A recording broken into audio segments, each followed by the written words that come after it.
Israel has reportedly failed to secure deals with Rwanda and Uganda over the relocation of thousands of African migrants in the Middle East country. After an initial agreement with Rwanda fell through, Israel struck a deal with the United Nations Refugee Agency to relocate thousands of African refugees to Western countries and to allow the remaining migrants to stay in Israel. However, Prime Minister Benjamin Netanyahu backed out of the deal the same day after a backlash from his right-wing voter base, and Uganda says no deal had been formalised, although there were strong indications that it had accepted to host 500 migrants. Well, let's get you an update on all of this with CGTN's Stephanie Freed, who is standing by for us in Tel Aviv. Stephanie, a deadline imposed by the High Court in Israel on the government's position on African migrants was to expire today. What's the latest on this?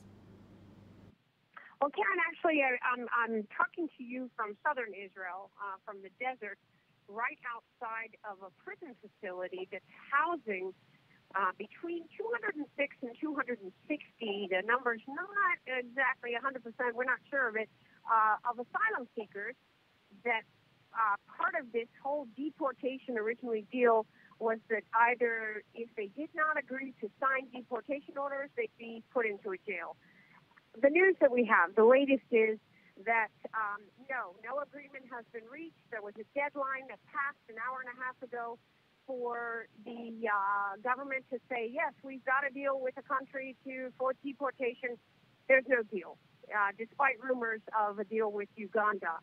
So, accordingly, the High Court has ordered that the people who are being jailed where I am now are going to be released. So we're standing by and waiting for Sudanese and Eritrean prisoners, essentially, in this facility to be released from the jail. No deal.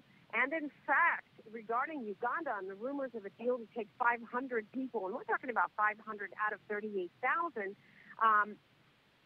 the latest that we have is that Uganda said that Israel has, in the past, with people who were deported to Uganda, were issuing fake visas at the Israel airport on Eritrean, on their Sudanese, on their exit out. They were issuing fake visas to Uganda. The Ugandan government officials or immigration airport officials in Uganda are saying absolute fake visas.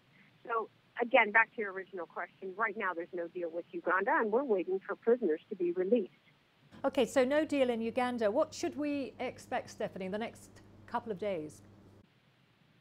Very good question, because we, the attorneys who are behind this case that I just spoke with, we're asking the same question. Nobody knows. Because, as you mentioned earlier, Prime Minister Netanyahu tossed out or reversed within hours of that original deal that was cut with the United Nations. Now there's nothing in place.